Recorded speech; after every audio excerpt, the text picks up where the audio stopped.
பாரதிய ஜனதாவுக்கு ஒரு மாற்றத்தையும் வளர்ச்சியும் உருவாக்கிய சக்தி. அவர் ஒரு தவிர்க்க முடியாத அரசியல் சக்தி. அவருக்கு உரிய அங்கீகாரம் அளிப்பது என்பது பாரதிய ஜனதா ஆதரவு மனநிலை உள்ள வாக்காளர்களுக்கு நம்பிக்கை ஊட்டுகிற, மகிழ்ச்சி அளிக்கக்கூடிய செய்தியாக இருக்கும். அதை பாரதிய ஜனதா தலைமையும் நிச்சயம் உணர்ந்திருக்கும்.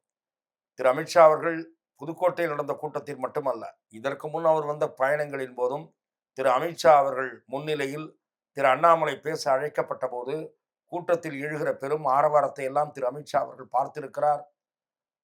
அதே போல பாரத பிரதமர் நரேந்திர மோடி அவர்கள் திரு அண்ணாமலை மீது தனி அன்பு கொண்டிருக்கிறார் என்று பாரதிய ஜனதா கட்சி நண்பர்கள் கூறுகிறார்கள்.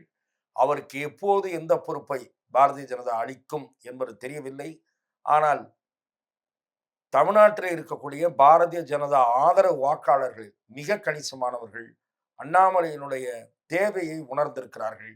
பாஜக தலைமை எந்த அளவுக்கு உணர்ந்திருக்கிறது என்பது அவர்கள் எடுக்கிற முடிவை பொறுத்து தான் நாம் உணர்ந்து கொள்ள முடியும்.